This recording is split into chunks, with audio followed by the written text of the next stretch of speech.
Hello friends, welcome back to the YouTube channel dictation club.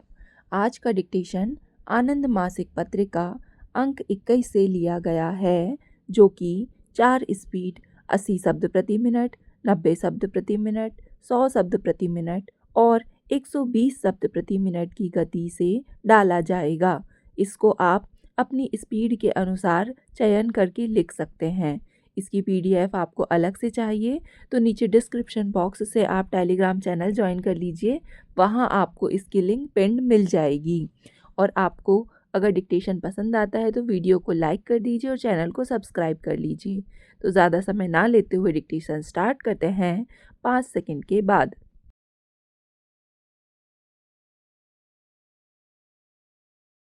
महोदय, अतः यदि किसी प्रकार की अन्याय ज्यादती हुई है, वहाँ जाने का आयोग का अधिकार होगा और जो रिपोर्ट आयोग प्रस्तुत करेगा उसको राज्य सरकार को विधानसभा पटल पर रखना अनिवार्य होगा। आयोग जो रिपोर्ट राज्य सरकार को देगा, जांच करके परख करके उस रिपोर्ट को उस राज्य की विधानसभा के सभा पटल पर रखा जाएगा। इस तरह का प्रावधान इस विधेयक के अंदर है, जो इस विधेयक की शक्ति को बढ़ाता है। यह भी प्रावधान है कि इस आयोग की रिपोर्ट को ज्यों का त्यों लोकसभा के पटल पर रखा जाएगा। इस प्रकार हर रूप से यह आयोग अपने आप में शक्तिशाली है। इसमें हमें किसी प्रकार का संदेह नहीं करना चाहिए कि राष्ट्रीय मोर्चा सरकार ने कोई राजनीतिक लाभ उठाने के लिए इस विधेयक को प्रस्तुत किया है। विधेयक की एक धारा यह है कि चाहे राज्य सरकार हो या केंद्र सरकार हो, महिलाओं के बारे में कोई भी प्रमुख नीति निर्णय लिया जाएगा तो इस आयोग की सिफारिशों को ध्यान में रखना होगा, मानना होगा। इस प्रकार मंत्री जी ने इस आयोग को और इस विधेयक को एक प्रकार से इस तरह उसे ठोस रूप प्रदान किया है। मैं मंत्री जी से एक बात का आग्रह करना चाहूँगा। सभापति जी, जैसे उमा भारती जी ने कहा कि एक नारी को पत्नी के रूप में यहाँ प्रस्तुत किया गया था, एक नारी को माँ के रूप में देखा जाए, बहन के रूप में देखा जाए, बेटी के रूप में देखा जाए। भारतीय संस्कृति में नारी समाज में एक वात्सल्य की मूर्ति होती है। माँ का कितना आदर होता है। मैं उमा भारती जी से पूर्णतया सहमत हूँ कि यह एक पाश्चात्य देश की भावना है, जो होड़ लगी हुई है, उसकी नकल करना है।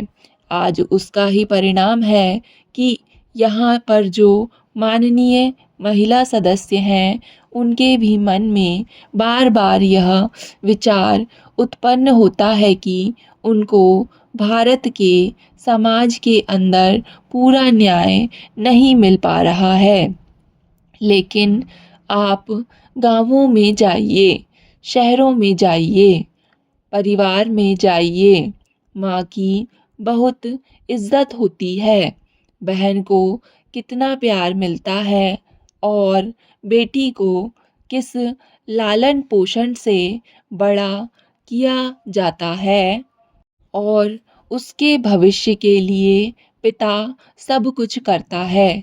केवल छोटी मोटी घटनाएं होती हैं।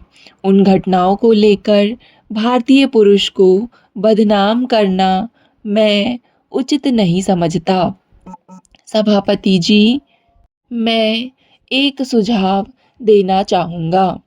उपाध्यक्ष महोदय, हमारे युवा श्रम मंत्री जी की जो प्रशंसा हुई है, इससे पता चलता है कि हमें उनसे कितनी आशा है।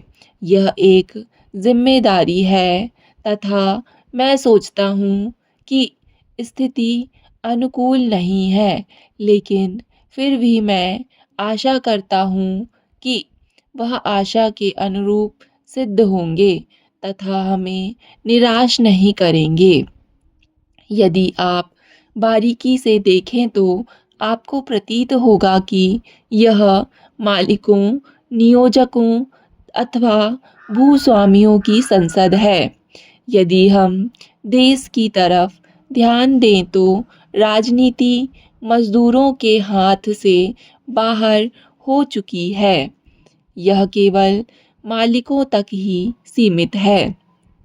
इसलिए जब हमने कृषि की चर्चा की तो मजदूरों के संबंध में चर्चा न करके किसानों के लिए लाभकारी मूल्यों के बारे में चर्चा की। किसान का तात्पर्य उस व्यक्ति से है जो भूमि के एक किनारे पर हाथ में छाता लेकर खड़ा रहता है।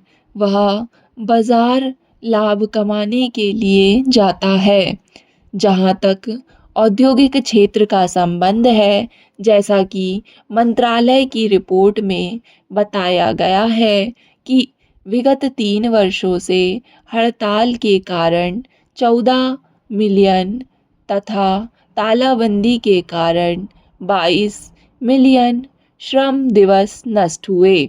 इस वर्ष हड़ताल के कारण 6 मिलियन और तालाबंदी के कारण 10 मिलियन दिवस व्यर्थ हुए। तालाबंदी के कारण श्रम दिवस नष्ट होने से आपका तात्पर्य क्या है? आपका तात्पर्य है कि इसके लिए नियोजक अपराधी हैं। श्रम कानूनों को श्रमिकों की सहायता के लिए नहीं, बल्कि श्रम को नियंत्रित करने के लिए बनाया गया था। अब श्रम मंत्रालय को नियोजकों से निपटने तथा नियंत्रित करने के लिए कोई विभाग बनाना चाहिए।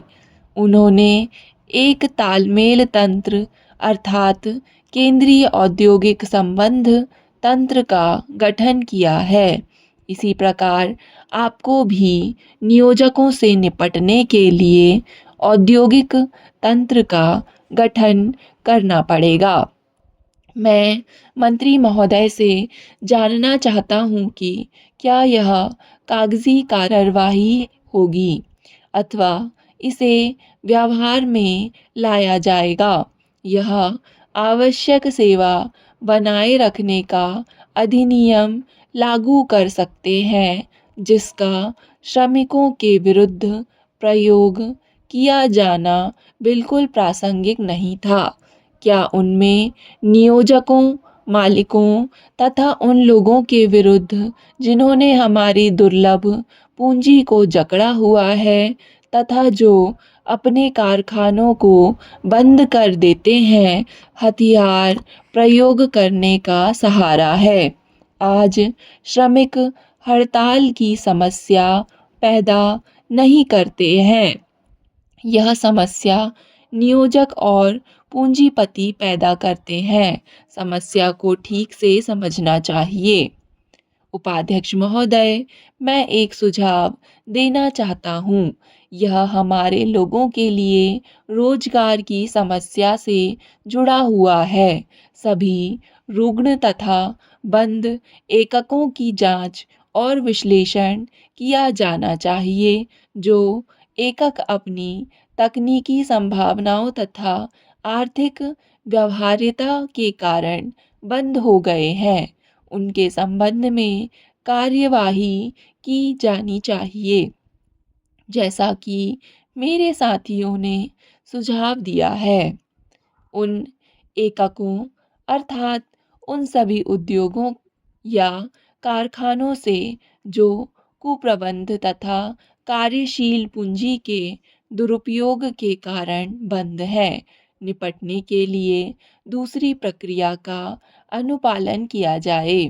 मेरा सुझाव है कि केवल अधिग्रहण तथा राष्ट्रीयकरण ही नहीं किया जाना चाहिए, बल्कि इस सरकार को नए तरीके से पहल करनी चाहिए। हमारे यहाँ सरकारी तथा निजी क्षेत्र हैं। मैं चाहता हूँ कि एक श्रमिक क्षेत्र भी बनाया जाए।